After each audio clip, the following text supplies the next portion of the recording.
بسم الله الرحمن الرحيم الحمد لله رب العالمين ثم الصلاة والسلام على رسول الله وعلى آله وصحبه وسلم وحن وحيرك وبن كشيغيا هجاميه الذي جري قتيبة ابن مسلم الباهلي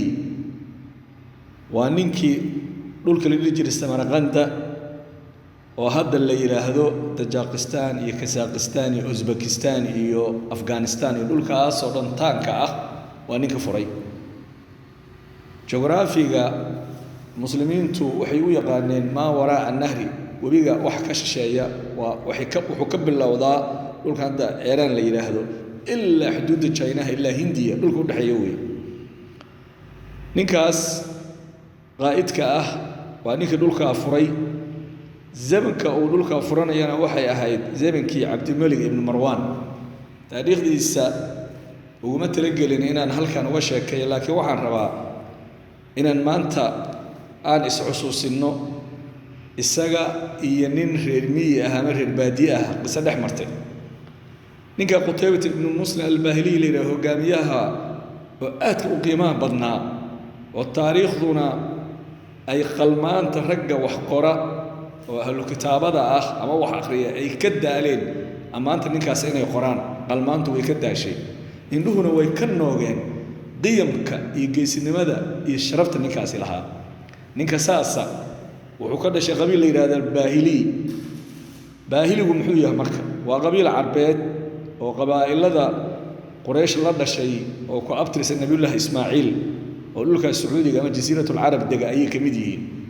qabiil aad loo xaqira ay ahaayeen oo aad inta al-Arab nasamahan loo liido waxaan reer bil fulaan iyo anagu waa ka laandheeysanaay waxaan iyo وعصبيدا Soomaalidu halkaas ka keeneen marka sidaas aan qisada u soo qaatay iyadoo maanta aad muddo 30 sano kadib in qabyaaladii ay dib noogu soo noqotay waliba dadka siyaasiyiinta ah ay ka soo baxayso oo la rabo bulshada inay kala hagaan oo ay kala muxuu ahaa ciliyaan oo aqli iyo xigmad ku hogaamiyaan iyo nin kasto dan leh marka islaamku sidiisa walaalayaal waa diin dadka fursiisa waxa arkaysan ninka Salman al-Farisi amaantu rasuulka agtii uu kalaha iyo sharaftu uu kalaha rasuulku wuxuu yiri Salman minna Salman anagu naga mid yahay Bilal waad weydeen ninka la yiraahdo al-Bahili Qutaybah ibn Muslim al-Bahili oo cadiimka oo Faatiha khatarta ah oo samarqada iyo furay bal qabiil ahaan maxay ahay Bahiligaas Bahili waa qabiil aad loo liidaanidi waxa kugu daliila marka gabay nin shaacir uu yiri wuxuu yiri isagoo xilliga jaahiliga ولو قيل للكلب يا باهلي عوى الكلب من شؤم هذا النصب اي اسكدا فهدي لو يراهدو ايو باهلي باته reer baahila ayaad kamid tahay eygu waa qaylinaya ayuu yiri wuxuuna la qaylinayaa min shؤم هذا النصب nasabka baahiliga ah xumaatadooda iyo qaabdaradooda nacayb uu nacib yahay ayaa eygu qayli lahaa yiri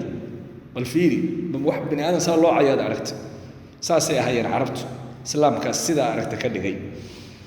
marka maalin baa waxa la yiri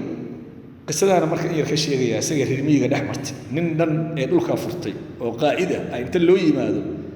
ayaa ninka reer baadiyaha isagu ay waxa dhex mari karaan annagana waa artay kuwa dadka hogaaminaya aqoon daradooda sabar yaridooda wax yar hadii lagu sameeyo sida u aarsanayaan marka qisada cibro weyn baa ku jirta dhinac kastaba iyada muxaadaro laga sameyn kara marka la fiirsho وحال دخل أعرابي على القائد الفاتح قتيبة بن مسلم الباهلي ننهر البادية وحو أصوغلي هقاميه فاتحها إلى نهجر قتيبة بن مسلم الباهلي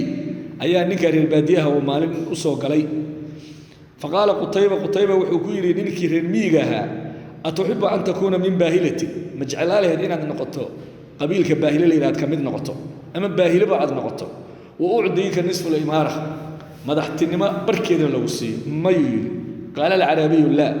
مركل ايوح ويدي اتحب ان تكون من باهله ان نقطه من جلالها وتكون لك الاماره كلها مركل بربيه اماره دن دولدنimo dhan lagu siiyay imaarado dhan gacanta lagu gali قال لا ايوه قال قتيبة wuxuu yiri اتحب ان تكون من باهله مجعلالها ان كمid noqoto ood ahaato baahile وتدخل الجنه جنتنا aad gasho فسكت الأعرابي جبا آمسي والبادية قليلا وحوغا أيو آمسي ثم قال مركا وعيري بشرط جنة وان أقلها يري إنا أنا باهلا قالوا لكن بشرط أيها الأمير قال ما هو محوي هيبوي قال الربادية وحوي ألا يعرف أهل الجنة أني من باهلتي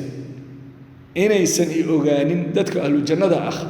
أما أن لو شيء أنا وين الرير باهلة كي أنا كمد أحي أنا وين الرير باهلة أحي إن دتك أهل الجنة لو شيء أما إنيسن أوغانين أو لقى قرية أيوير بل أرك وحا قفك ننكا كبوحا marka walaalayaal casabiyadu sidaas ay u xun tahay waxa kaliya oo dadka casabiyadii qabyaaladda ka saari karana waa islaamnimada iyo diinta oo dadka lagu dhaco ee Soomaaliya toosow oo waligeed ilaa anoo yar aan maqli jiray dadkina markii Soomaaliya toosow leeyahay si kala caranayaan ummadan xal u noqon iyo dastuur iyo wax laga daba wareegayo taa ayaan rabaa hadalkayga inaan maanta ku saleeyo inta ayaan ku soo koobayo billahi tawfiiq والسلام عليكم ورحمة الله وبركاته